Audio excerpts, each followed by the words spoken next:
Hello, Apple reviewer. This is a run-through of Dapper to give you an idea of what it's doing. And essentially, there are a lot of music players on the market right now that you can get on Amazon and various other places.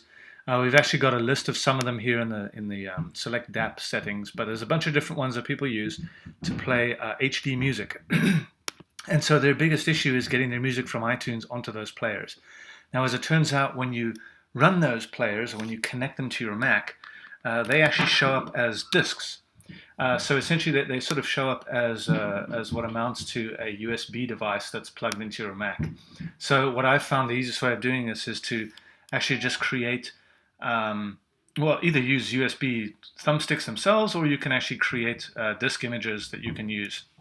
And so if I open my volumes folder, I can see that there are various different things that are attached to this particular Mac. And right now there's not a whole lot. Well, there's a couple of things, but not any of the DAP disks. If I was to plug in a DAP, what would happen is it would mount that DAP as two disk drives, right? And so in the case, depending on which type of digital audio player, that's what DAP stands for, it is, they're going to mount different drives on your desktop. And you can see here, these two drives are completely blank. So the idea is you go into Dapper.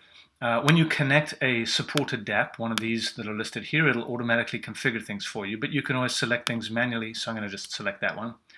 And it's going to write my music, and it's going to write playlists. So I'm going to accept the settings, and you'll notice it changed various different things. So the digital audio player itself will have the music on it. This is a picture of the one that I selected.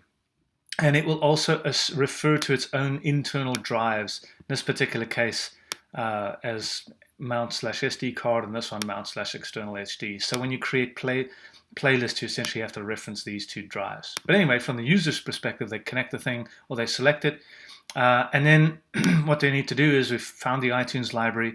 We know there's 16 playlists in it. We know there's 2 playlists to sync. The deal there is that it's going to sync any playlists with the word Dapper in it.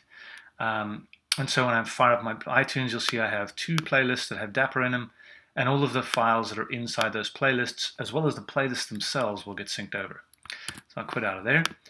What I need to do is select the 2 drives. So in this particular case, this particular DAP actually shows up, the DAP itself shows up as a drive, and the SD card that you put into the side of the DAP shows up as a drive. So essentially what they do is click on one of those, select the drive that is mounted on the Mac as a result. I'm just going to use my disk images as a proxy, or of course you could use your USB keys, whatever.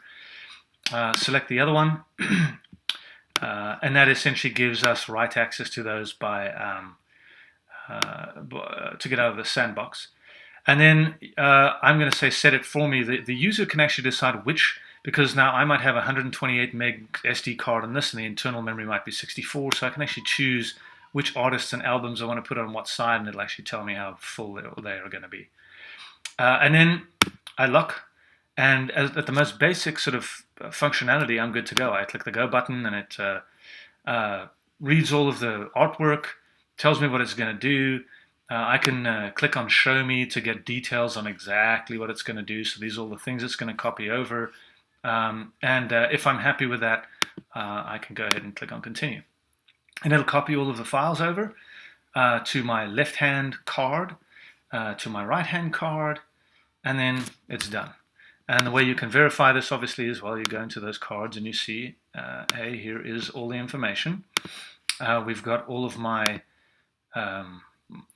artists, my albums, the actual files themselves, and some of the DAPs are too silly to actually read encoded album art, so we actually put the album art of the album inside there as well.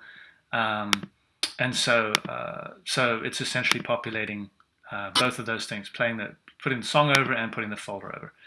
Now, in addition to that, it's also going to do the playlists themselves.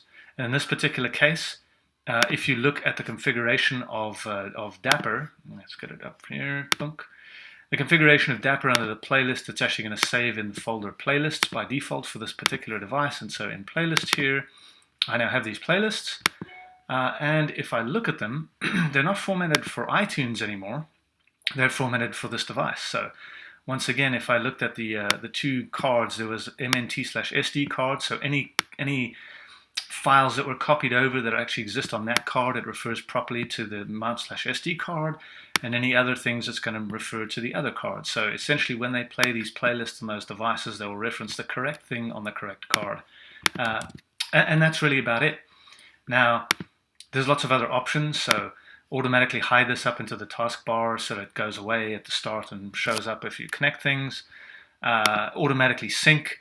I got playlist formats. Generally, we don't have users mess with this stuff because it's going to be pulled in by whatever DApp they connected or by whatever selection they make here. But they can tweak playlist stuff if they want to. And then a slew of options, which you can look through. And then in the utilities folder, I can do a bunch of different stuff, including, of course, quitting Dapper. So that's it. That's a brief run through of what it does.